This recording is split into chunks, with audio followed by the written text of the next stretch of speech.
نحمده ونصلي على رسوله الكريم اما بعد فاعوذ بالله من الشيطان الرجيم بسم الله الرحمن الرحيم رب اشرح لي صدري ويسر لي امري واحلل عقدة من لساني يفقهوا قولي.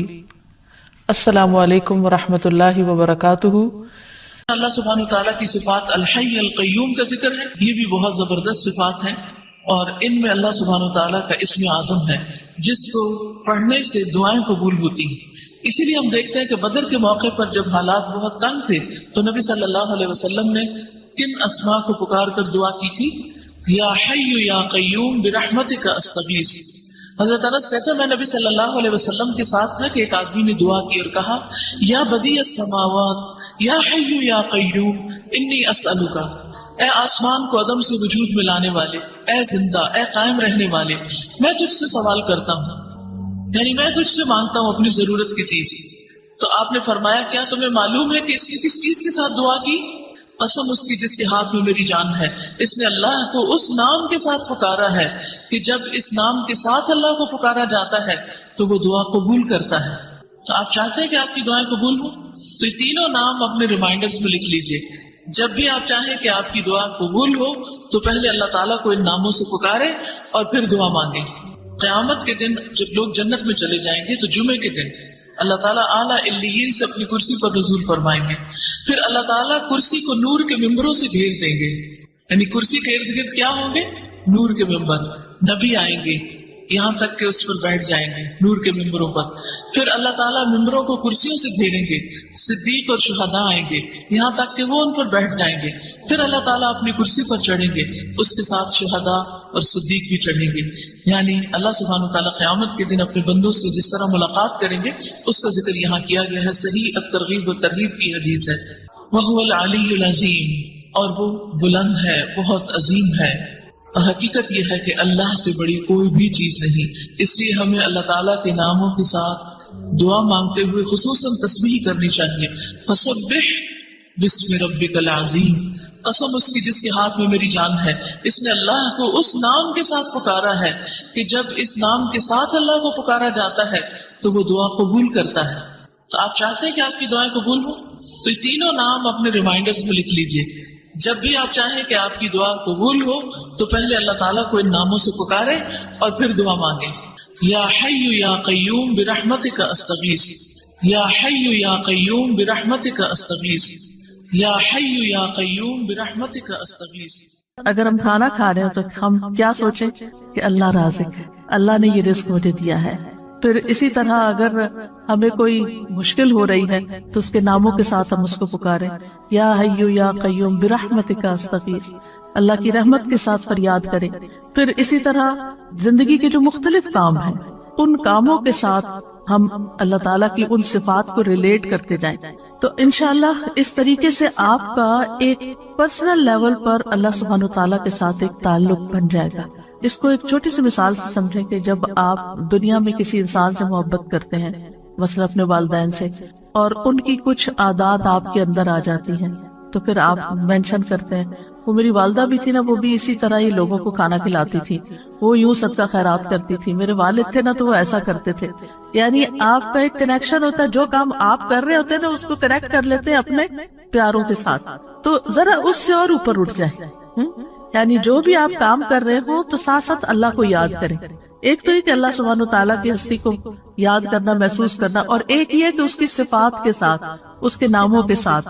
تو اس طرح آپ کی زندگی میں اور بھی زیادہ برکت ہوگی. اور جتنا جتنا آپ اللہ سبحانہ وتعالیٰ کے لیے خالص ہوتے جائیں گے اتنا اتنا آپ کے دل سے دنیا کے غم اور دنیا کی ہرس اور دنیا کی جو کمی کمزوری ہے، وہ آپ کو جو پریشان کرتی ہے، وہ آپ کے دل سے نکلتی چلی جائے گی. آپ رزق کے معاملے میں صرف اللہ پہ ڈیپینڈ کریں گے کہ اللہ رازق ہے، اور اس کے علاوہ لوگوں سے آپ کی ایکسپیکٹیشن نہیں رہے گی. اور جب لوگوں سے ایکسپیکٹیشن نہیں رہے گی تو پھر آپ کے اندر وہ لوگوں کی طرف سے اگر کوئی کمی بیشی ہوتی ہے تو کوئی غم اور دکھ بھی نہیں ہوگا، اور کسی چیز پر کوئی لالچ بھی نہیں ہوگا. یعنی اس کے پاس اتنا ہے، نہ آپ کسی سے حسد کریں گے، کیونکہ آپ کو پتا ہے کہ اصل تو رازق اللہ، اصل تو سورس اس کے پاس ہے. مجھے لوگوں سے کیا لینا دینا کہ میں ان کا دیکھ کے جلوں یا ان کے اوپر حسد کروں یا ان سے ناراض ہوں کہ ان کے پاس اتنا ہے تو مجھے کیوں نہیں دیتے اور میرا خیال کیوں نہیں رکھتے. نہیں، مجھے تو دینے والا اللہ ہے. اور جب اللہ پر انسان ڈیپینڈ کرتا ہے تو پھر اس کے دل سے یہ فکر نکل جاتی اور وہ دیکھتا ہے کہ چڑیوں، پرندوں، چیونٹیوں تک کو وہ رزق دیتا ہے، پتھر کے کیڑوں کو وہ رزق دیتا ہے، تو کیا وہ مجھے نہیں دے گا؟ اور اسی طرح دیگر صفات میں بھی، یعنی اس سے آپ کے دل سے حرص اور لالچ بھی نکل جائے گی، اور لوگوں کے ساتھ بدگمانی اور لوگوں کے ساتھ گلے شکوے اور لوگوں کی پھر غیبتیں اور یہ ساری چیزیں بھی آپ کے اندر سے نکل جائیں گی. پھر اسی طرح ایک اور چیز ہے بابرکت بننے کے لیے کہ اپنے رب کو راضی رکھیں، اس کی اطاعت کر کے اور اس کی نافرمانی کے کام چھوڑ کر. ابن القیم رحمۃ اللہ علیہ کہتے ہیں کہ برکت کا جامع راز یہ ہے کہ جو بابرکت شخص ہوتا ہے وہ وقت کی قیمت کو جانتا ہے، اور وہ یہ ہے کہ ہر لمحے اللہ کی رضا کا کام کرنا. یعنی جو بھی کوئی کام کر رہے ہیں اس کو اس طرح چیک کرتے جائیں کہ اس پر اللہ راضی ہے کہ نہیں، اور یہ اس کے وقت اور اس کی قیمت کا تقاضا ہے. یعنی میرے وقت کی قیمت کیا ہے کہ میں اس میں وہ کام کروں، چاہے میں دنیا کا کام کر رہی ہوں، چاہے میں دین کا کام کر رہی ہوں، چاہے میں عبادت کر رہی ہوں، کچھ بھی کر رہی ہوں، اس میں مقصود کسی انسان کی خوشی نہ ہو بلکہ اللہ کی خوشی ہو کہ میرا رب راضی ہو جائے گا.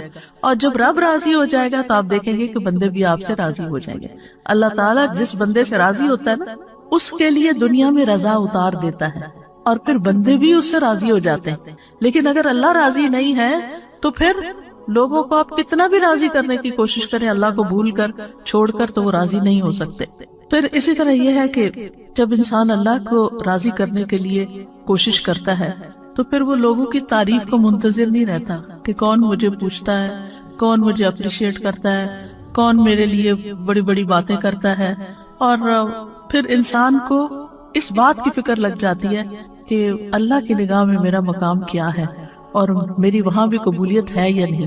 اس کو اپنے اعمال میں قبولیت کی فکر ہو جاتی ہے، نہ کہ لوگوں کی تعریف کی، کیونکہ ساری دنیا بھی اگر اس کی تعریف کرنے لگے اور اگر اللہ تعالیٰ اس سے راضی نہیں تو ایسے شخص کی زندگی میں کوئی خوشی نہیں ہو سکتی. پھر اسی طرح جو مبارک انسان ہوتا ہے وہ ہر چیز کو اس نقطہ نظر سے دیکھتا ہے کہ اس کے ذریعے میں اللہ تک کیسے پہنچوں، اس کے ذریعے میں اللہ تک کیسے پہنچوں. مثلاً اگر وہ کسی کی خدمت کرتا ہے تو وہ یہ سوچ کے کرتا ہے، چاہے گھر والوں کے لیے کھانا پکاتے ہیں آپ، ان کے لیے کلیننگ کرتے ہیں، ان کے لیے سارے جو بھی گھر کے کام کاج ہیں ان کے اوپر احسان کرتے ہوئے نہ کریں، یہ سوچ کے کریں کہ اس سے میرا رب راضی ہوتا ہے اور اس سے آپ کی تھکاوٹ بھی ختم ہو جائے گی. یہ میں اپنے رب کی خوشی کے لیے کر رہی ہوں، میں صرف شوہر کی خوشی کے لیے نہیں کر رہی. شوہر تو خود ہی خوش ہو جائے گا اگر میرا رب خوش ہوا، رب راضی ہوگا تو یہ بھی ہو جائے گا. تو میری فکر ہونی چاہیے رب کو راضی کرنے کی. تو چاہے وہ گھر والے ہوں، چاہے وہ کام کاج ہو، چاہے وہ مال ہو، چاہے وہ علم ہو، ذہانت، ہر چیز کو، جیسے ایک بزنس مین ہوتا ہے تو وہ ہر چیز میں دیکھتا ہے کہ اس چیز سے کیسے بزنس کیا جا سکتا ہے اور اس چیز سے کہاں سے پروفٹ کمایا جا سکتا ہے. تو جو ایک مومن بندہ ہوتا ہے وہ ہر وقت یہ سوچتا ہے اس چیز سے میں اپنی آخرت کیسے کما سکتا ہوں، اس لمحے اس وقت میں کون سا کام کروں کہ جس سے میرا رب راضی ہو جائے گا. اب مثال کے طور پہ کبھی آپ کے حصے میں ایسا کام ہوتا ہے، مثلا دعوت کر لی آپ نے اور گھر میں لوگوں کو بلا لیا اور آپ کے اوپر سارا کام آ گیا، چاہے آپ کیٹرنگ کرا رہے ہیں، چاہے آپ کچھ بھی کر رہے ہیں، لیکن صرف گھر کی سیٹنگ اور لوگوں کو ویلکم کرنا اور پوچھنا، اور چاہے آپ ڈسپوزیبل یوز کر رہے ہیں لیکن پھر بھی آپ تک ٹوٹ جاتے ہیں. اگر یہ سب کچھ اللہ کی رضا کے لیے تھا تو اس کے بعد آپ کو ایسا سرور اور ایسی خوشی نصیب ہوگی. اور اگر لوگوں کی تعریف کے لیے تھا تو آپ کے دماغ میں شیطان یہ خیال ڈالے گا وہ تو شکریہ بھی نہیں بول کے گیا، اس نے تو ایسا میرے ساتھ رویہ کیا اور وہ تو یہ کر رہا تھا، اور وہ جانے کے بعد آپ اور زیادہ ٹوٹیں گے کیونکہ جس مقصد کے لیے آپ نے وہ دعوت کی تھی وہ تو پورا ہی کوئی نہ ہوا. لیکن اگر اللہ کو راضی کرنے کے لیے کہ لوگوں کو کھانا کھلانا ثواب کا کام ہے، لوگوں کو اکٹھا کرنا، ملانا، آپس میں بٹھانا، ان کو ویلکم کرنا، تو آپ دیکھیں گے کہ یہی چیز آپ کے لیے برکتوں کا باعث بن جائے گی اور آپ کے لیے خوشی کا باعث بنے. یعنی گویا دوسرے لفظوں میں قل ان صلاتی و نسکی و محیای و مماتی للہ رب العالمین، یہ بابرکت انسان کا قول ہوتا ہے کہ وہ اللہ کے لیے جیتا اور مرتا ہے. اور اپنی ساری ذمہ داریاں صرف اللہ کی رضا کی خاطر پوری کرتا ہے، کہ بحیثیت بیوی کے، بحیثیت بیٹی کے، بحیثیت ماں کے، بحیثیت ایک ہمسائی کے، بحیثیت ایک طالب علم کے، بحیثیت ایک ٹیچر کے، میری رسپانسبلٹیز کیا ہیں اور میں ان کو کیوں ادا کروں. اور اگر وہ اللہ کے لیے کرتا ہے، اللہ کو راضی کرنے کے لیے وہ رسپانسبلٹیز پوری کر رہا ہے، تو اللہ سبحانہ وتعالیٰ اس سے جب راضی ہوگا تو اس کے سارے کام درست کر دے گا، اس کی زندگی وقت ہر چیز میں برکت ڈال دے گا. تو مبارک انسان بننے کے لیے کہ جس پہ رب کی برکتیں نازل ہوں، کیا کریں؟ اپنی عادت کے، معمول کے، روٹین کے، ذمہ داریوں کے سارے کام رب کی رضا کے لیے کریں. ایک رب کے لیے ایک ہو جائیں، یعنی ادھر ادھر نہیں، ایک راستہ اختیار کریں اور وہ رب کی رضا. تو انشاءاللہ آپ ایک بابرکت انسان بن جائیں گے. پھر بابرکت انسان جو ہوتا ہے وہ اپنے دل کے اوپر کبھی بھروسہ نہیں کرتا، کیونکہ دل الٹ پلٹ ہونے والی چیز ہے. وہ اگر ایمان کی لذت کسی وقت محسوس کر رہا ہے تو اس کو ڈر لگتا ہے کہ کہیں یہ حلاوت مجھ سے چھن نہ جائے، کہیں ایمان کی یہ کیفیت میرے سے دور نہ ہو جائے. وہ اپنے دل کی نگرانی کرتا ہے، وہ اپنا محاسبہ کرتا ہے کہ مجھے اپنا ایمان ہر صورت برقرار رکھنا ہے. کیونکہ قرآن مجید میں آتا ہے نا سورۃ الحجرات، حبب الیکم الایمان وزینہ فی قلوبکم، اس نے ایمان کو تمہارے دلوں میں محبوب بنا دیا اور اس کو سجا دیا.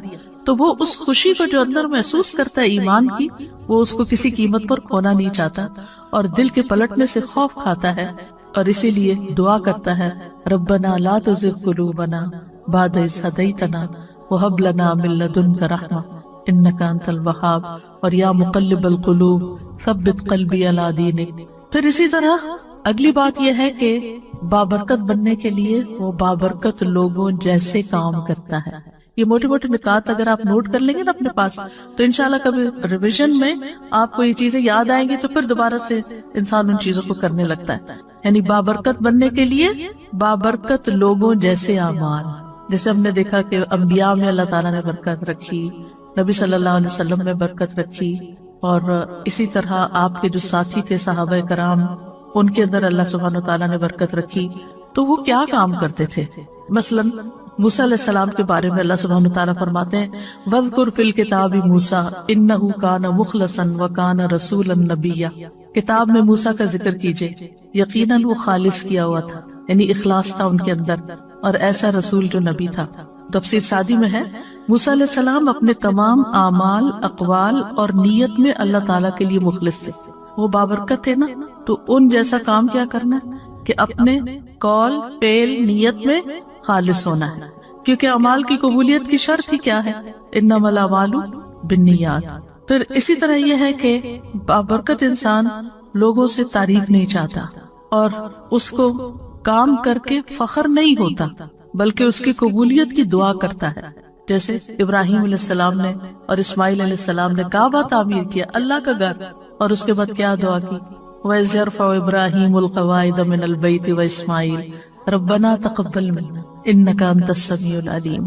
پھر بابرکت شخص کے نزدیک لوگوں کے شکریہ کی کوئی قیمت نہیں ہوتی کہ کوئی شکریہ ادا کرے، نہ اسے انتظار ہوتا ہے، اور اگر کوئی کرے یا نہ کرے اس کے لیے برابر ہوتا ہے. یہ کسی نے کیا تب بھی ٹھیک ہے، اور اگر نہیں کیا تب بھی ٹھیک ہے، کوئی بات نہیں، ہم نے تو اللہ تعالیٰ کے لیے کیا تھا. جیسے سورۃ الانسان میں آتا ہے وَيُطْعِمُونَ الطَّعَامَ عَلَى حُبِّهِ مِسْكِينًا وَيَتِيمًا وَأَسِيرًا إِنَّمَا نُطْعِمُكُمْ لِوَجْهِ اللَّهِ لَا نُرِيدُ مِنكُمْ جَزَاءً وَلَا شُكُورًا. وہ کھانا کھلاتے ہیں اس کی محبت میں، اللہ کی محبت میں، مسکین، یتیم، قیدی کو، اور کہتے ہیں ہم تو صرف اللہ کے چہرے کی خاطر تمہیں کھلا رہے ہیں، نہ تم سے کوئی بدلہ چاہتے ہیں نہ شکریہ چاہتے ہیں. مسکین کیا بدلہ دے سکتا ہے؟ مسکین تو بدلہ نہیں دے سکتا، لیکن وہ شکریہ ادا کرتا ہے. اس کو یہ فکر ہوتی ہے کہ اگر میں نے شکریہ ادا نہ کیا تو یہ دوبارہ نہیں آئے گا، تو وہ شکریہ ادا کرتا ہے. تو وہ کہتے ہیں نہیں، ہمیں شکریہ بھی نہیں چاہیے. اسی طرح بابرکت انسان جو ہے نا، اس کو لوگوں کے تانوں کی بھی پرواہ نہیں ہوتی، وہ اپنا کام جاری رکھتا ہے. کوئی خوش ہو، کوئی ناراض ہو، کوئی ٹانٹ کرے، کوئی تنقید کرے، کرٹیسائز کرے، کچھ بھی کرے، ملامت کرنے والے کی ملامت سے نہیں ڈرتا. نیک کام کرتے ہوئے اچھا کام کرتے، کیونکہ جو لوگ ملامت سے ڈرتے ہیں وہ کبھی آگے نہیں بڑھ سکتے. آپ نے ایک اچھا کام کیا، لوگوں نے باتیں بنائی، اب آپ پیچھے ہی بیٹھ گئے، وہیں ٹھوس ہو گئے کہ لوگ خوشی نہیں ہے میں جو بھی کرتا ہوں، تو آپ کام ہی چھوڑ دیتے. نہیں، آپ نے اگر اللہ کی خاطر ایک اچھا کام شروع کیا تھا تو دنیا ادھر سے ادھر ہو جائے، آپ اس کو نہیں چھوڑیں گے، آپ اس کو کرتے رہیں گے، کیونکہ قرآن مجید میں اللہ سبحانہ وتعالیٰ نے ایمان والوں کی کیا صفت بیان کی ہے، وَلَا يَخَافُونَ لَوْمَةَ لَائِمٍ، تو وہ ملامت کرنے والوں کی ملامت سے نہیں ڈرتے۔ ذَلِكَ فَضْلُ اللَّهِ يُؤْتِيهِ مَن يَشَاءُ، یہ اللہ کا فضل ہے، جس کو چاہتا ہے عطا کرتا ہے۔ وَاللَّهُ وَاسِعٌ عَلِيمٌ، اور اللہ وسعت والا، سب کچھ جاننے والا ہے۔ بابرکت انسان نیک اعمال کو اللہ کی توفیق سمجھتا ہے، اللہ کی توفیق سمجھتا ہے کہ یہ اللہ نے مجھے کرنے کا موقع دیا ہے، اور اس پر وہ خوش ہوتا ہے۔ وہ یہ نہیں کہتا کہ یہ میری طاقت ہے، میری ذہانت ہے، میری لیاقت ہے، میری قابلیت ہے، نہیں، یہ تو میرے رب کی عنایت ہے کہ اس نے مجھے ہمت دی۔ میں بیمار بھی ہو سکتا تھا، میں اپاہج بھی ہو سکتا تھا، میں کسی اور کام میں مصروف ہو سکتا تھا۔ آپ دیکھیں کہ بعض اوقات لوگ اچھے اچھے کام کرنا چاہتے ہیں لیکن ان کے اندر ہمت ہی نہیں ہوتی، بیماری کی وجہ سے یا غم کی وجہ سے، ڈپریشن کی وجہ سے، یا وسائل نہ ہونے کی وجہ سے۔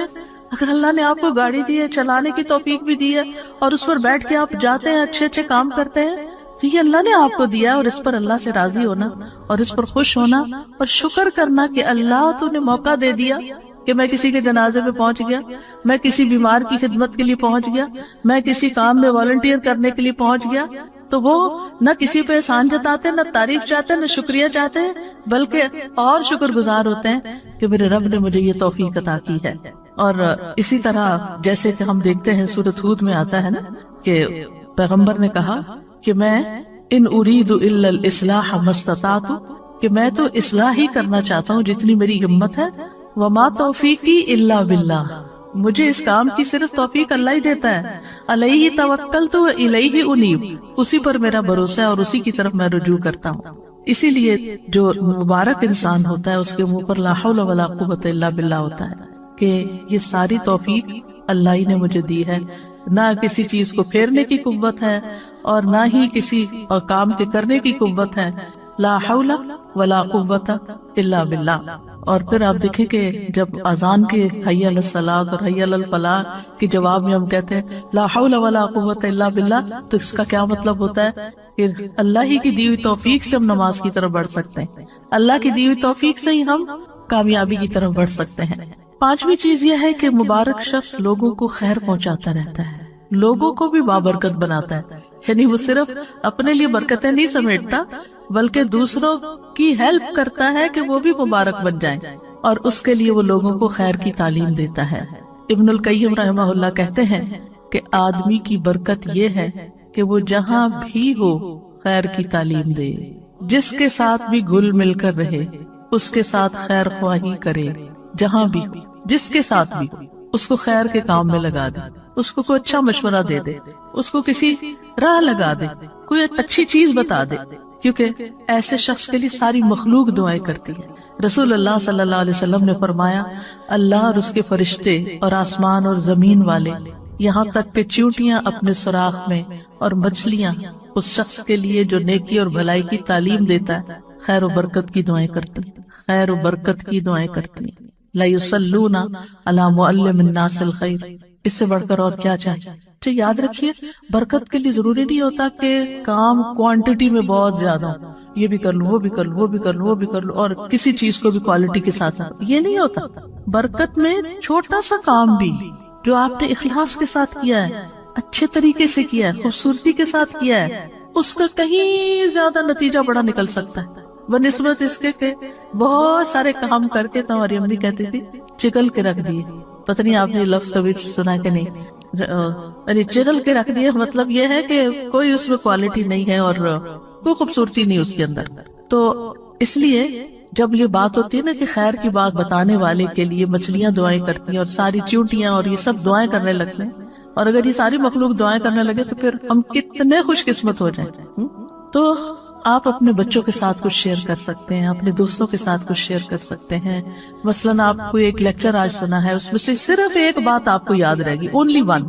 گھر گئے آپ نے سوچا کیا سن کے، مجھے تو کچھ یاد ہی نہیں آ رہا کیا سنا تھا، تو بس ہاں یہ یاد رہا ہے مجھے، مثلاً ایک کوئی بات تو آپ اپنی بیٹی کو فون کرتے ہیں، اپنے بھائی کو کرتے ہیں، کسی کو کرتے ہیں، آج میں نے یہ اچھی بات سیکھی ہے تو میرا دل چاہ رہا ہے تم سے بھی شیئر کر دوں.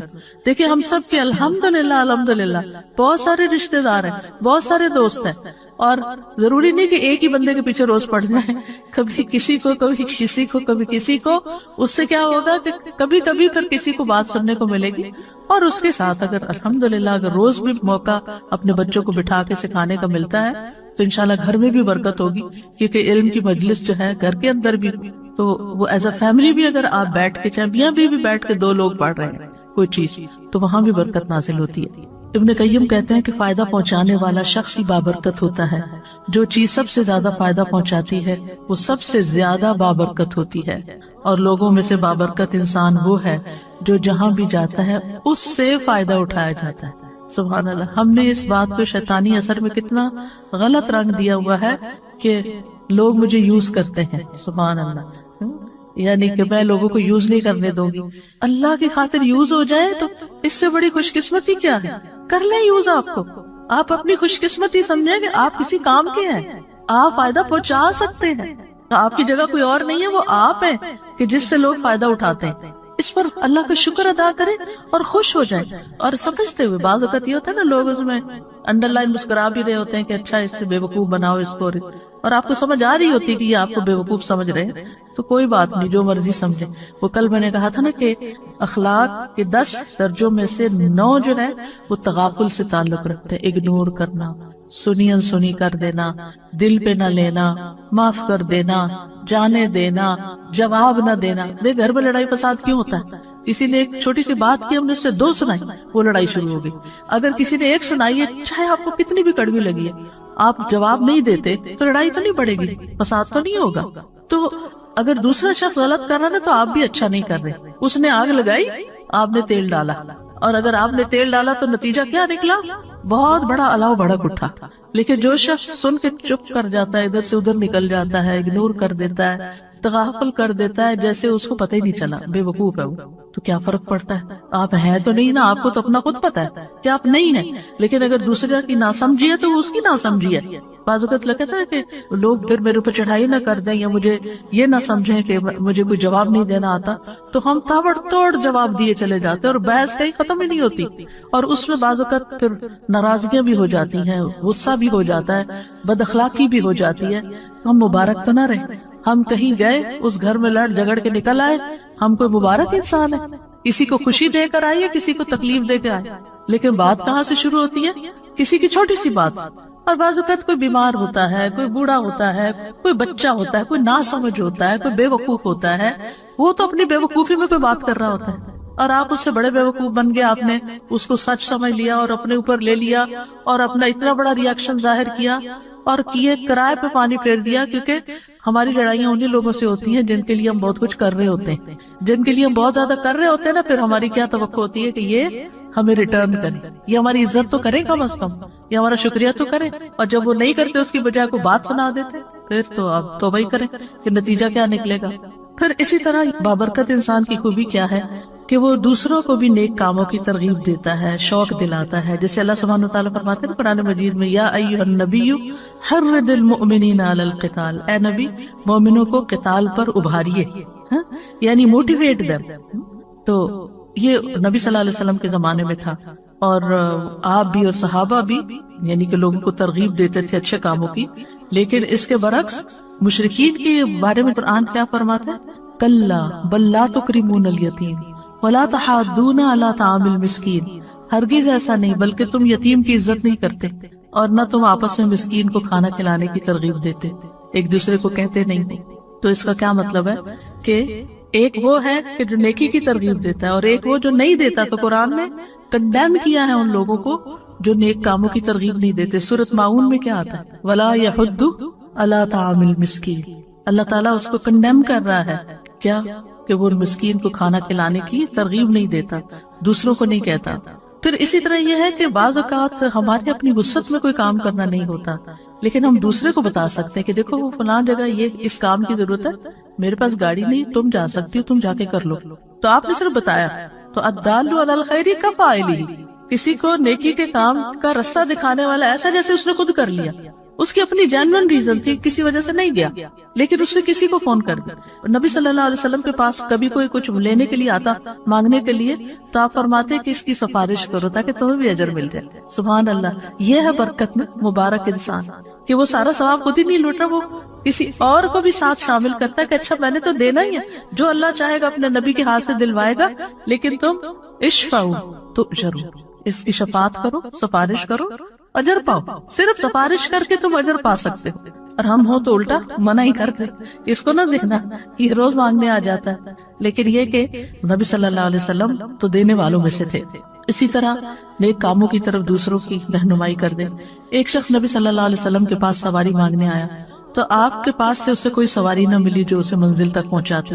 آپ نے اسے ایک دوسرے شخص کے پاس بھیج دیا تو اس نے سواری دے دی. اس نے آ کے آپ کو بتایا کہ آپ نے مجھے جو بتایا تھا تو میرا کام ہو گیا. کئی دفعہ ایسے ہوتا ہے نا کہ لوگ واپس تھینک یو کا میسج کرتے ہیں کہ آپ نے وہ بتایا تھا وہ ہو گیا، تو آپ کو کتنی خوشی ہوتی ہے اس وقت.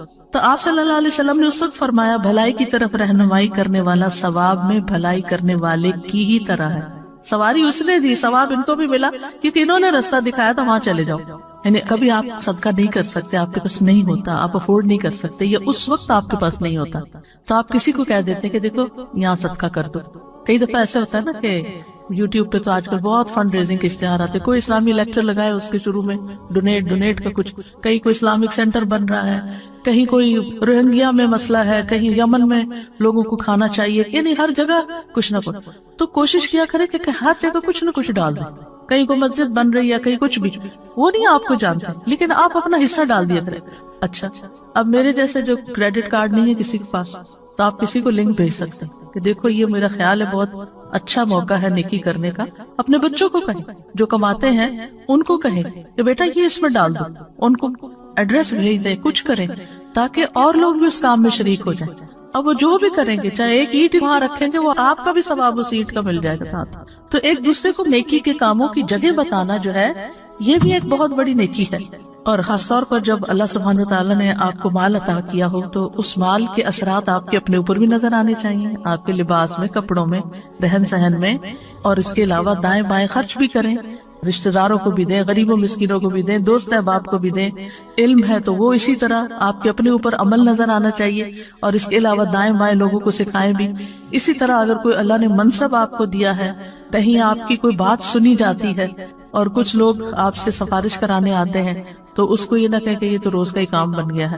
نہیں، تنگ دل نہ ہو، انہیں کہ شکر ہے اللہ تو نے مجھے اس قابل بنایا کہ میں کسی کا مسئلہ حل کر سکتا. یعنی یہ قابلیت ہر ایک کے اندر نہیں ہوتی، ہر ایک کی کوئی بات نہیں سنتا، لیکن اگر آپ کی کوئی سن لیتا ہے اور آپ کسی کا کام کروا دیتے ہیں تو آپ ایک مبارک انسان ہیں. پھر اسی طرح یہ ہے کہ قرآن مجید میں بھی آتا ہے نا فَأَمَّا مَا يَنْفَعُ النَّاسَ فَيَمْكُثُ فِي الْأَرْضِ، اور لوگوں میں سب سے بہترین وہ ہے جو لوگوں کو سب سے زیادہ نفع دیتا ہے. یعنی لائن میں سب سے آگے وہ ہوگا قیامت کے دن کہ جو لوگوں کے لیے زیادہ فائدہ مند ہے.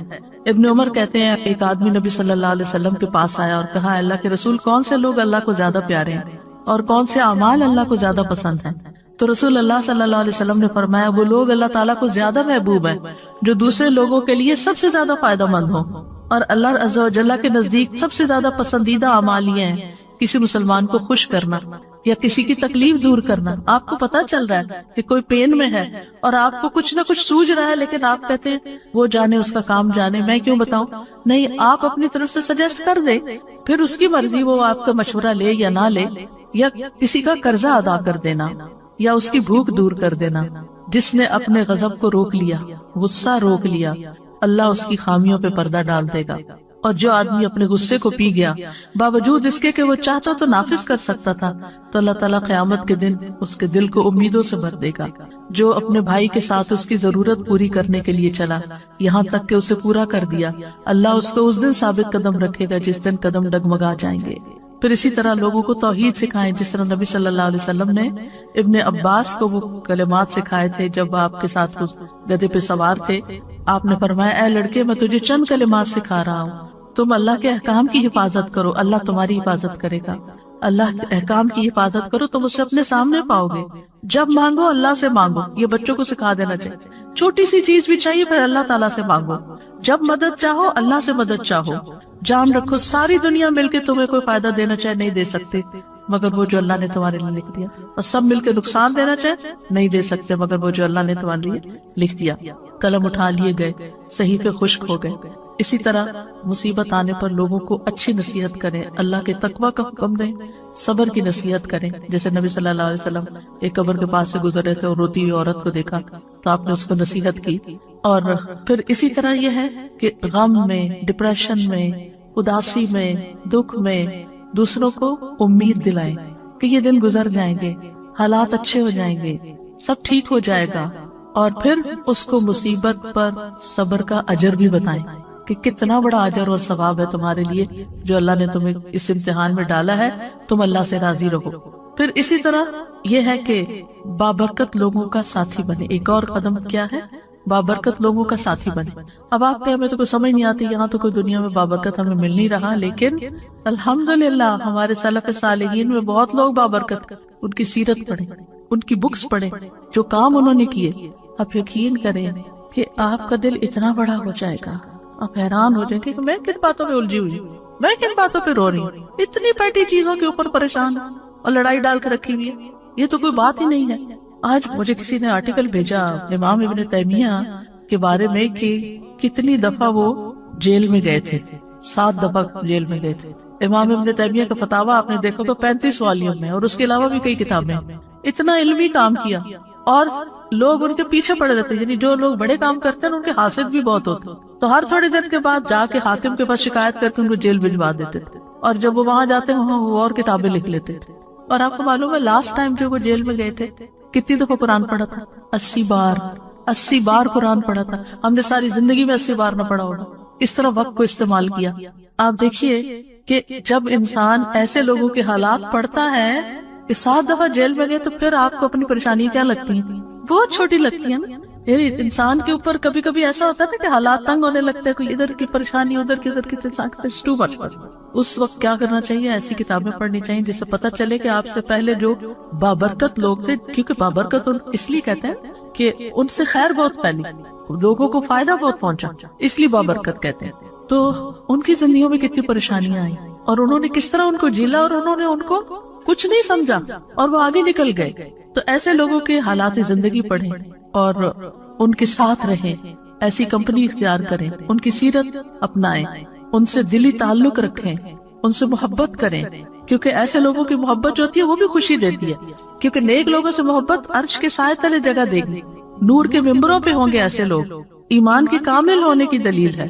اور حدیث قدسی میں آتا ہے جو لوگ میری رضا کی خاطر آپس میں محبت کرتے ہیں ان کے لیے میری محبت واجب ہو جاتی، وجبت محبتی للمتحابین فیہ، جو اللہ کی خاطر محبت کرتے ہیں۔ اچھا ایک ہوتا ہے نا جس سے ہم انس رکھتے ہیں، اس سے محبت کرتے ہیں اور اس کو ہم اوپر ٹیگ لگا دیتے ہیں اللہ کی خاطر محبت۔ اس کے برعکس ایک اور انسان ہے، وہ تھوڑا اجنبی ہم سے لیکن ہے نیک، تو ہمیں اس سے بھی محبت کرنی چاہیے۔ یعنی صرف اس سے محبت نہ کریں جو آپ سے کرتا ہے، آپ یہ دیکھیں کہ جس سے میں محبت کری اس کے اندر کتنی خوبی۔ اب مثلا جو لوگ فوت ہو چکے ہیں ہمارے آباء و اجداد میں سے، پریڈیسیسر سلف صالحین، وہ تو ہمیں نہیں جانتے۔ کیا ابو بکر آپ کو جانتے ہیں؟ بلال رضی اللہ عنہ آپ کو جانتے ہیں؟ نہیں، لیکن ہم ان سے محبت کرتے ہیں اللہ کی خاطر۔ تو جو اللہ کی خاطر کسی سے محبت کرتا ہے بغیر بدلے چاہنے کے کہ مجھے اس سے کچھ ملے، کسی مطلب مقصد لالچ میں نہیں محبت کرتا، بلکہ صرف اللہ کی رضا کے لیے، اس کی نیکی کی وجہ سے، اس کے اچھے اخلاق کی وجہ سے، تو یہ چیز انسان کو بابرکت بناتی ہے۔ انسان کے اندر پھر وہ ٹریٹس آ جاتے ہیں۔ پھر اسی طرح یہ ہے کہ انسان قیامت کے دن انہی لوگوں کے ساتھ ہوگا جن سے وہ محبت کرتا ہے۔ تو دنیا میں بھی نیک لوگوں کی صحبت کا فائدہ ہے اور آخرت میں بھی۔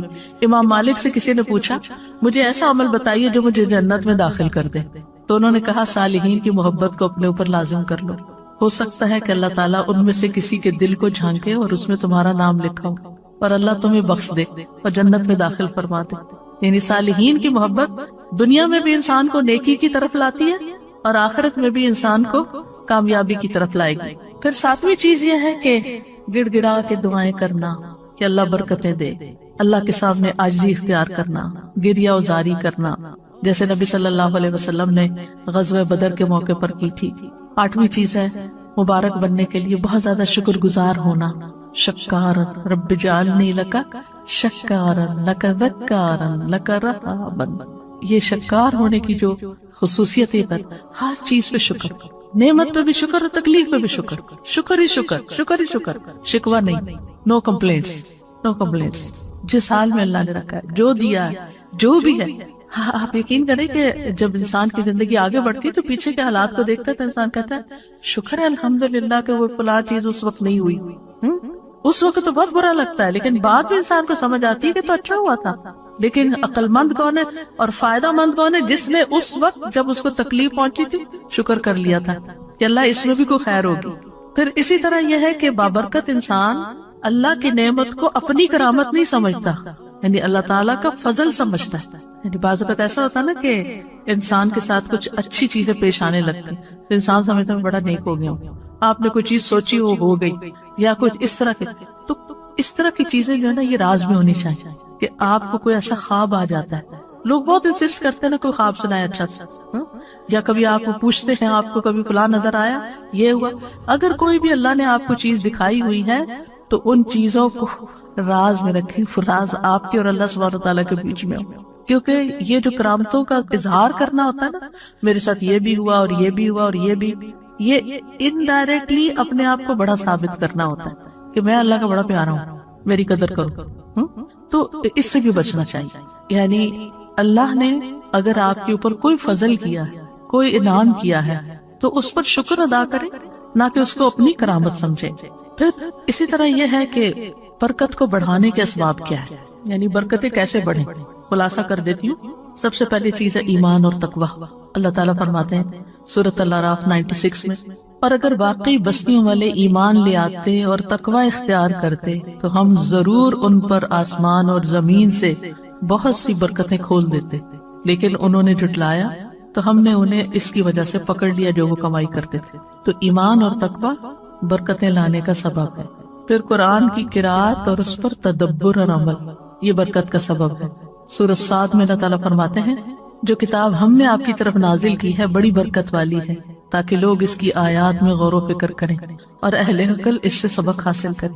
ویکنڈ پہ تدبر کی کلاس ہوتی ہے تو اس کو جوائن کر لیں، چاہے آن لائن کریں یا یہاں آ جا کریں. لیکن یہ کہ قرآن کو غور و فکر سے پڑھنا، ڈیپتھ میں پڑھنا، توجہ سے پڑھنا، یہ بھی برکت لانے کا ذریعہ ہے.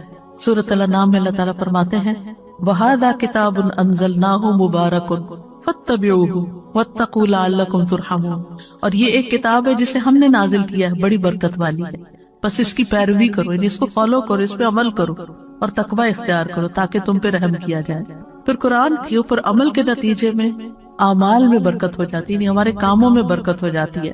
اللہ سبحانہ وتعالی سورۃ المائدہ میں فرماتے ہیں وَلَوْ أَنَّهُمْ أَقَامُوا التَّوْرَاةَ وَالْإِنْجِيلَ وَمَا أُنزِلَ إِلَيْهِمْ مِنْ رَبِّهِمْ لَأَكَلُوا مِنْ فَوْقِهِمْ وَمِنْ تَحْتِ أَرْجُلِهِمْ. اگر وہ واقعی تورات اور انجیل کی پابندی کرتے اور اس کی جو ان کی طرف ان کے رب کی طرف سے نازل کیا گیا تو یقیناً وہ اپنے اوپر سے اور اپنے پاؤں کے نیچے سے کھاتے، یعنی اتنی برکتیں ان پر نازل ہوتی. پھر خاص طور پر سورۃ البقرہ پڑھنا، یعنی اس کی ایک روٹین بنانا. اس کا یہ مطلب نہیں خالی سورۃ البقرہ ہی پڑھتے رہے اور باقی قرآن نہیں پڑھیں. سارا قرآن بابرکت ہے، لیکن سورۃ البقرہ کی خاص خصوصیت بیان کی گئی. اس کا پڑھنا باعث برکت ہے اور اس کا چھوڑنا باعث حسرت ہے، اور جادوگر اس کے اوپر قابو نہیں پا سکتے. پھر اسی طرح برکتوں کی دعائیں دینا. نبی صلی اللہ علیہ وسلم جب کسی کی شادی ہوتی تو اس کو مبارکباد دیتے، بارک اللہ لک بارک علیک وجمع بینکما فی خیر.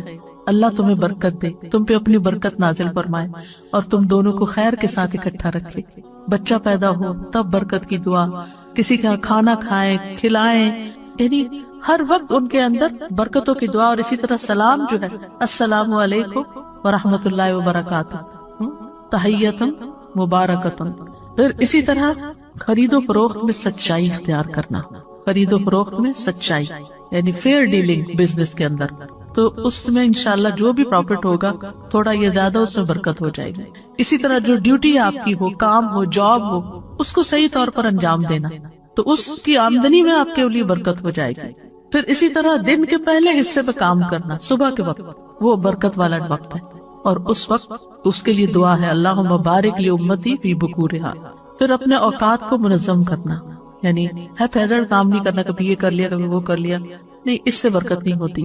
پھر تمام معاملات میں سنت پر عمل کرنا، اللہ سبحانہ وتعالیٰ پر توکل کرنا، پھر اسی طرح لوگوں سے نہ مانگنا، پھر خرچ کرنا اور صدقہ کرنا. وما انفقتم من شیء فهو یخلفہ، یہ برکت ہو جائے گی. وہو خیر الرازقین، جو کچھ بھی تم خرچ کرتے ہو وہ اس کی جگہ تمہیں اور دے دیتا ہے اور وہی سب سے بہتر رازق ہے. اللہ تعالیٰ فرماتے ہیں یا ابن آدم انفق علیک، اے ابن آدم خرچ کرو میں تم پہ خرچ کروں گا. اس کے برعکس حرام مال سے بچنا یہ بھی برکت کا ذریعہ ہے. یمحق اللہ الربا ویربی الصدقات، اللہ سبحانہ وتعالیٰ سود کو مٹاتا ہے اور صدقات کو بڑھاتا ہے. سود کی ڈیلنگ جہاں بھی ہوگی وہاں سے برکتیں ختم ہو جائیں گی اور انسان اسی کے چکر میں پڑا رہے گا. اور اکثر ایسے دیکھا گیا ہے کہ جو لوگ سود کے کاروبار میں الجھے ہوئے ہوں، بعض اوقات ان کے گھروں میں ایسی ایسی بیماریاں یا دلوں میں سکون کا نہ ہونا، اور افسوس یہ ہے کہ لوگوں کے دلوں سے آہستہ آہستہ اس برائی کا برا ہونا ہی نکل گیا ہے کہ یہ کوئی برائی بھی ہے، اور یہ کہہ کے خود کو دھوکہ دیتے رہتے ہیں کہ بہت سارے لوگ یہی کچھ کر رہے ہیں، ہم کون سے اکیلے ہیں. لیکن یہ ہے کہ حلال کی برکت اور ہے اور حرام سے برکت ختم ہو جاتی ہے. پھر نعمتوں پر شکر گزاری، لئن شکرتم لأزیدنکم، شکر کرو گے اور زیادہ ملے، برکت ہو جائے گی. پھر فرائض کی ادائیگی، صلہ رحمی، جس شخص کو یہ بات پسند ہو اس کی عمر میں برکت. جس کے ساتھ آپ کی مذہبی افیلیشن ہے نا، اس کی تصویروں کو تو حرام قرار دیا گیا. بیسیکلی تصویر کو حرام کرنے کی وجہ یہی تھی، بخاری اور مسلم دونوں میں حدیث ہے، نبی علیہ السلام کی وفات کے آخری دن چل رہے تھے. میں نے وہ رسول اللہ کی آخری وصیت ہے جو پمفلٹ لکھے نا، اس میں بھی حدیث نقل کیا ہے. تو نبی علیہ السلام کی دو بیویاں ام حبیبہ اور ام سلمہ آپس میں گفتگو کرنے لگی کہ آپ جب ہم حبشہ گئے تھے وہاں ہم نے ایک جو ہے وہ گرجے میں تصویریں لگی ہوئی دیکھی تھی اور نبی علیہ السلام کی وفات کا آخری ہفتہ چل رہا تھا.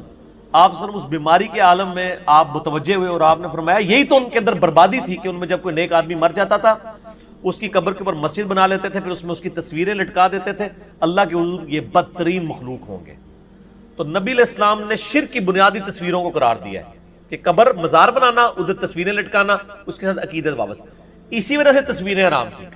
جو تصویریں عقیدت کے بغیر ہیں ان کے اوپر کوئی ایشو نہیں. میرا آپ یوٹیوب پہ کلپ لکھے تصویر انجینئر محمد مرزا یا اسلامک رولنگ آن پکچرز، کھل جائے گا. عام پکچرز کا مسئلہ نہیں. میرے بھائی ڈاکٹر تعلق قادری صاحب کی تصویر لگائیں گے تو ہم آپ کو منع کریں گے. اگر آپ عمران خان، نواز شریف یا زرداری کی تصویر لگا لینا تو ہم آپ کو منع نہیں کریں گے، کیونکہ ان کی تصویر آپ نے مذہبی عقیدت سے نہیں لگائی ہوگی، ایک ہیرو کے طور پہ لگائی ہوئی ہوگی. نہ آپ اس کو دیکھ کے اس کے سامنے جھکنے کا دل کرے گا، نہ آپ یہ سمجھیں گے کہ اللہ کے حضور یہ مجھے بخشوا لے گا. یہ کیا، آپ کسی کرکٹر کی تصویر لگا لیں، کسی فٹ بالر کی لگا لیں جس میں وہ پورا اس نے لباس پہنا ہوا ہو، پھر اور پاسے نہ ٹور پہنا. اچھا یہ جو ایک معذرت کے ساتھ جو پہنتے ہیں سر وہ ہر وقت کاچیز نہیں پھرتے نا، کارا کے وہ پینٹ کٹ بھی پورٹ کرتے. معذرت کے ساتھ اس میں جو ایک حدیث ملتی ہے کہ رحمت کے فرشتے نہیں آتے، وہ میں حضرت آپ کو بتا رہا ہوں، اس لیے میں نے آپ کو پہلے بتایا کہ اسلامک رولنگ آن پکچر. ہاں وہ اس کا اطلاق. اچھا آپ کی جیب میں جو نوٹ ہیں وہ تصویر والے ہیں یا بغیر تصویر والے؟ تو آپ کے گھر تو نہیں پھر فرشتے آتے ہوں گے. ہاں تو اس کو ذرا کلیئر کر دینا. نہیں تو آپ نے ابھی تک کیا کیا ہوا، آپ کلیئر کروائیں نا. اب آپ بوڑھے ہو کے کلیئر کروانے لگے ہیں. نہیں گھر میں تصویر آپ نوٹ باہر رکھ کے جاتے ہیں گھر سے؟ نہیں یہ تو ہمیشہ ہی ساتھ ہوتا ہے. اس کے تو پھر آپ تو فرشتوں سے محروم ہی رہیں گے. آپ اس کا مطلب آپ کو بھی گھر میں نہیں گھسنا چاہیے. اصل میں تو آپ کو نہیں گھسنا چاہیے کیونکہ آپ کے ساتھ ہر وقت تصویر. تو علماء جو ہمارے جو ہم نے سنا مجبوری ہے. ہاں تو ہمارے جو مجبوری میں دین بدل دیا انہوں نے. اصل میں مجبوری نہیں ہے. علماء کو یہ سمجھ نہیں آئی کہ کس تصویر کے اوپر ممانعت ہے. جس تصویر کے ساتھ آپ عبادت والی عقیدت وابستہ کر لیں، مشکل کشا اور بابا ماننا شروع کرتے ہیں اس کو. ہاں جی، دوسری تصویروں کے بارے میں یہ چیزیں نہیں ہیں، قطعاً نہیں ہیں. ان سے تو آپ جان نہیں چھڑا سکتے. میں ابھی آپ کو تصویر بڑا جرم ہے یا بت؟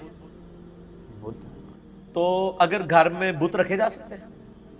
اگر تصویر پہ فرشتے نہیں آتے بت پہ بھی نہیں آتے ہوں گے. تو بخاری مسلم کو کھول کے دیکھے، سیدہ عائشہ تو شادی کے بعد بھی گھڑیوں سے کھیلتی تھی، اور بلکہ ایک وہ گھوڑا بھی تھا جس کے پر تھے. تو نبی علیہ السلام نے مذاق میں پوچھا کہ یہ گھوڑے کے پر؟ تو انہوں نے کہا حضرت سلمان کا گھوڑا نہیں تھا، اڑتا تھا. حضرت عائشہ نے جواب دیا آپ محظوظ ہوئی. کیوں؟ بچے ان بتوں کو جو تصویر سے بھی بدتر ہیں عقیدت سے نہیں دیکھتے. بچے اٹھا کے کھلونا پھینک بھی دیتے ہیں، ٹھوڈا مار دیتے ہیں. اگر آپ اپنے بزرگوں کی تصویروں کو روزانہ اتار کے زمین پہ رکھ کے کرتے ہیں تو لگائیں. نفرت بھی کیوں لگائیں گے؟ ہاں تو بچہ تو رسپیکٹ نہیں کرتا نا یار. وہ تو اٹھا کے بچے کے سامنے آپ یقین کریں امام کعبہ کا بت بنا کے بھی رکھ دینا، اس کو کوئی پرواہ نہیں ہے، اسے ٹھوٹا مار کے پرے سوٹنا ہے۔ اگر اس طرح کی آپ کی عقیدت ہے نا کسی بت اور تصویر سے، تو آپ پورے گھر میں تصویر و تصویر کریں، انشاءاللہ فرشتوں کو پرابلم نہیں ہوگی۔ فرشتے تو ہو سکتا ہے خوشی سے آئیں کہ یہاں پہ تو کافی دلائی ہوتی ہے۔ جاندار والی حدیث ہے، اس کا بھی اطلاع کسی پر؟ کیا؟ کسی جاندار کی تصویر یار وہ جاندار ہی تھا نا گھوڑا۔ سیدہ عائشہ کی جو گڑیا ہے، گڑیا کا ماڈل کس کا ہوتا ہے؟ انسان کی ہوتی ہے نا، وہ کوئی بلی کی گڑیا تو نہیں ہوتی ہے کہ بلی کا بچہ ہے، ٹھیک ہے نا۔ اسی لیے میں نے کہا تھا اسلامک رولنگز آن پکچر۔ اور آپ کے علماء جو ہے نا، ان کا مسئلہ میں آپ کو بتاؤں، ان کو تھوڑی دیر سے سمجھ آتی ہے۔ شروع میں سپیکر جب آیا، احمد بریلوی اور اشرف تھانوی صاحب دونوں نے اسے شیطانی آواز ڈکلیئر کیا۔ آج ان دونوں فرقوں کے لوگ سپیکر کے بغیر سٹارٹ ہی نہیں ہوتے ہیں۔ ٹھیک، ایون ان کے جمعے کے خطبے میں 5 بندے سامنے بیٹھے ہوتے ہیں نا، سپیکر انہوں نے 500 بندوں والا لگایا ہوتا ہے۔ تو سر یہ پہلے حرام تھا، حلال ہوا۔ ویڈیو کیمرہ بھی ہماری زندگی میں حرام تھا اور ہماری زندگی میں اللہ نے ہمیں حلال ہوتے دکھا دیا۔ تصویریں بھی انشاءاللہ تعالیٰ آپ کو حلال ہوتے نظر آ جائیں گی، کیونکہ علماء نے حرام کی تھی نا، نبی علیہ السلام نے تو نہیں کی تھی۔ ان کو ان احادیث کا فہم ہی نہیں پتا تھا۔ وہ عقیدت کے ساتھ تعلق رکھنے والی چیزیں وہ اس طرح نہیں ہے۔ دین کو سمجھیں آپ، لگائیں کیوں نہیں لگائیں، لگائیں اپنے البم میں لگائیں، لیکن سامنے نہ لٹکائیں گے۔ میں نے تو کہا اینیورسری پہ میاں بیوی تصویر کھنچوائیں، اپنے البم میں لگائیں۔ اچھا یہ نہ سمجھیے گا میں کو کتا لال کر رہا ہوں۔ میرے بھائی، میرا اسلام آباد میں ماشاءاللہ 7 مرلے کا گھر ہے، میرے پورے گھر میں آپ ڈھونڈنے سے اتنی سی تصویر بھی نہیں نکال سکتے، اخبار کی نہیں۔ میں نہیں رکھتا ہوں، تقویٰ اپنی جگہ، فتویٰ اپنی جگہ۔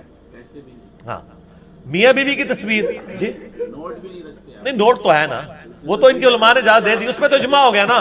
جب علماء اور سر جب علماء، سر میں تو دوسری تصویروں کا بھی حامی ہوں، نوٹوں کا فتویٰ تو پہلے ہی مجھے ملا ہوا ہے نا، میں تو دوسری طرف کھڑا ہوں۔ آپ یہ کہتے ہیں کہ نوٹوں کے علاوہ کوئی تصویر نہیں؟ نہیں تو پھر اس کی کیا ریزن ہوئی پھر علی بھائی؟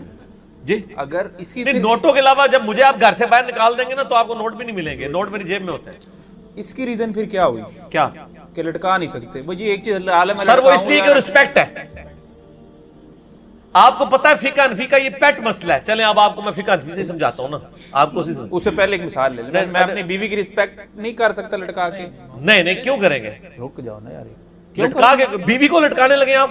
نہیں تصویر کی بات کر رہا ہوں میں، تصویر کو لٹکا آپ اپنے بیڈ روم میں مثال کے طور پر۔ نہیں، وہ آپ کی بیوی آپ کو کہے گی کہ آپ اپنے اسمارٹ فون میں میری تصویر لگیں، ایز اے وہ اسکرین سیور رکھیں۔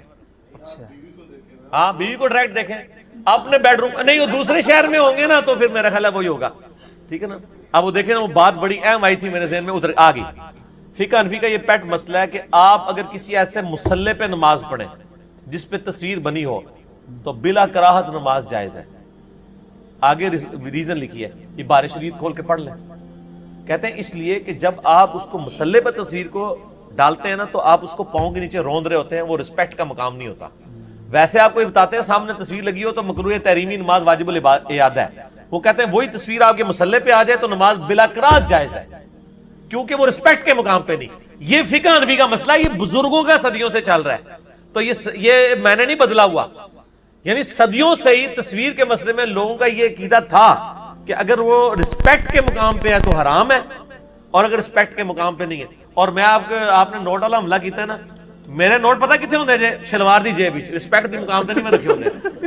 میں نے آج تک بٹوا کبھی استعمال نہیں کیا اپنی زندگی میں، 41واں سال چل رہا ہے، بٹوا میں نے اپنی زندگی میں استعمال نہیں کیا، ہمیشہ شلوار کی جیب رکھی ہے اور وہاں پہ رکھتا ہوں، میں رسپیکٹ کے مقام پہ وہ تصویر نہیں رکھتا ہوں۔ تو اس کا مطلب درمیانے والے بزرگ یہ مسئلہ تو صحیح بتا کے گئے ہیں۔ یہ درمیانے نہیں، پرانوں نے بھی یہی بتایا ہوگا یقیناً، اسی لیے لکھا۔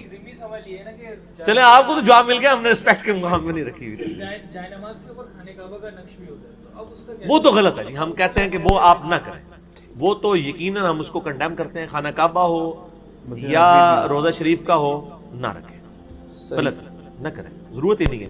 بلکہ اب تو یہ کافی ٹرینڈ چلا ہے، اور خصوصاً الیاس قادری صاحب نے اس چیز کو کافی نا ہائی لائٹ کیا ہے، اور ان کی وجہ سے یہ چیزیں بہتر ہوئی ہیں۔ ٹھیک ہوگا جی؟